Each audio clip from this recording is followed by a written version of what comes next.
સલમાન ખાન ના ચાહક હોય તો તમને હજારો વંદન યાર, પણ એટલું યાદ રાખજો મારા દેશને જેથી જરૂર હતી ને તેથી આ માથા લીલા દેવાવાળા રાજ્યગુરુ સુખદેવ ભગતસિંહ, ચંદ્રશેખર આઝાદ, રામપ્રસાદ બિસ્મિલ, સુભાષચંદ્ર બોઝ આ એક એક ક્રાંતિકારી અને બે હાથમાં તરવાર લઈને પોતાના એક વર્ષના દીકરાને લઈ અને આખી સલ્તનત ધ્રુજાવા વાળી અનુપમા જોવા વાળા બધા બહેનોને કહું છું મારી ઝાંસીની રાણી લક્ષ્મીબાઈને યાદ રાખજો, જેને આખી બ્રિટિશરોની સલ્તનત ધ્રુજાવી દીધી.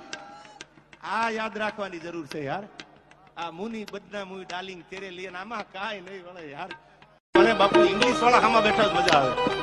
હમણાં મારા પ્રોગ્રામમાં જાપાન વાળા ઘોર કરવા આવ્યા. અમારો પ્રોગ્રામ હતો કાલાવાડા વિક્રમભાઈ, તો જાપાની બધા પૈસા આમ ઘોળ કરતા.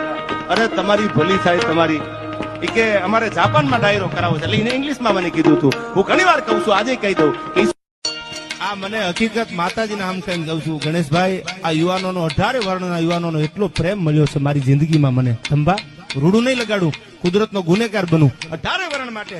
હું તો રેકડી લઈને નીકળે સેલ્ફી કે ગાડીમાંથી હેઠો ઉતરી જાવ, લઈ લો સેલ્ફી. શું કામ? તમારી સેલ્ફીના પરતાપે તું આ બેઠો છું યાર, બાકી મારી આગળ ક્યાં 1000 વીઘા હતી યાર. મને દુનિયા ઓળખે, મારી ઓકાત નથી દુનિયા મને ઓળખી શકે, કે મારી પ્રોપર્ટી નથી દુનિયા મને ઓળખી શકે. તમે જે સેલ્ફી લીધી અને મને જે પ્રેમ આપ્યો ને એ સરસ્વતીની સાક્ષીએ કહું છું, પ્રેમે મને દેવાય ખવડને ઉજળો કર્યો છે. તમારો પ્રેમ મારી હારે છે.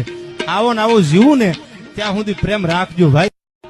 વિભીષણ જ રાવણ હારે નહોતો, બાકી પથારીની થોડી ખબર હોય, પથારી આપણા જ પથારી ફેરવે છે યાર. અને ભાઈ ભેળા રાખજો. શું કામ? કે ગમે એવડો પ્રસંગ તમારો હોય પણ જો તમારો ભાઈ ન હોય તો પ્રસંગમાં કાળા કાગડા ઉડતા હોય, પ્રસંગ રૂડો ન લાગે.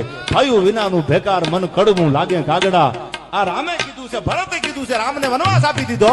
14 વર્ષનો વનવાસ ભગવાન રામને દીધો. ભરત ગાદીએ બેઠા નથી. ભરતને કહેવામાં આવ્યું ગાદીએ બેહી જા ભરત, કે ના ગાદીએ ન બેહું. શું કામ? કે મારા ભાઈ વગર મારો મોટો ભાઈ છે. રામની ચાકડી ગાદી ઉપર મૂકી દીધી, પણ ભાઈ વગરનું ભેકાર મને કડવું લાગે કાગડા. એટલે મને ભાઈ માટે યાદ આવે છે. તમારા કે મારા કુટુંબમાં ક્યાંક નાની તિરાડ હોય તો એને પૂરી દેજો. ઝીણી મોટી ગાંઠું હોય તો ભાઈ તરીકે કહું છું, સલાહ નથી આપતો, છોડી નાખજો. કારણ કે ભાઈ છે યાર. એટલે માની વંદના ઘણો બધો આનંદ અહીંથી સતીમાના સાનિધ્યમાં કર્યો. છતી કુળ સતી નીપજે, અનેક સતી કુળ સતી નીપજે. સીપ મેરામણ માઈના ડુંગર નો થાય દાદવા. આગળ ઉપર થોડી વાતો આપણે કરવી છે. ઇંગોરાળાની આ ધરતી છે, જગદંબા જેવી સતીઆઈનું સાનિધ્ય છે. આ એ બધા નામી અનામી કોના કોના નામ લઉં, બધો ડાયરો જાણીતો છે. એ કે દેવાયતભાઈ વિવાદમાં બહુ હોય, સત્ય બોલો ને એ વિવાદમાં જ હોય યાર.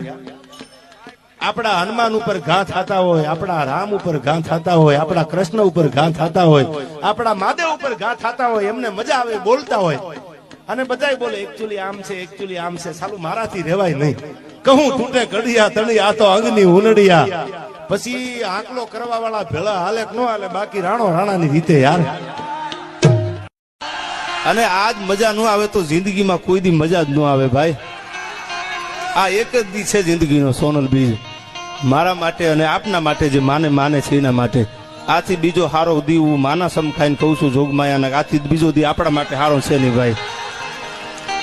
સાહેબ એકવાર મઢડામાં જઈ અને તમે હાંકળ તો ખખડાવો, પડકારો તો કરો.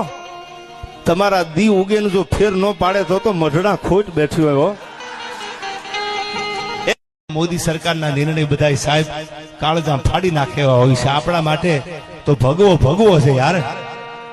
અને ઈ કરે ને, અને હું તો એમ કઉ છું, જાજુ નથી બોલતો, દિલ્હીની ગાદી ઉપર હું કોઈ સરકારનો માણા નથી, કોંગ્રેસ હોય, ભાજપ હોય કે આપ હોય, પણ મને એટલી ખબર છે કે આપણો અમિત શાહ હોય તો ભલે, નરેન્દ્ર મોદી હોય તો ભલે, અને યુપીના પાદરમાં ઓલો ભગવાધારી યોગી આદિત્યનાથ હોય તો ભલે, ઈ રાણો રાણાની રીતે છે ત્યાં. અને એ મેં જોયું બાપુ, તમે જોયું, અંધારાના લાભ લેવા વાળા છે જ ને ભગવાધારી. ખુલે આમ થોડા દીએ કીધું જો અમે આ ભગવાધારી છીએ યાર. બહાર આટલી જ લાગે, જ્યાં સુધી ભજન કરવા દો ત્યાં સુધી અમારે ભજન જ કરવું. પણ અમારા ભજનમાં જો તમે ભંગ પાડો ને અમારા મંદિરની સામે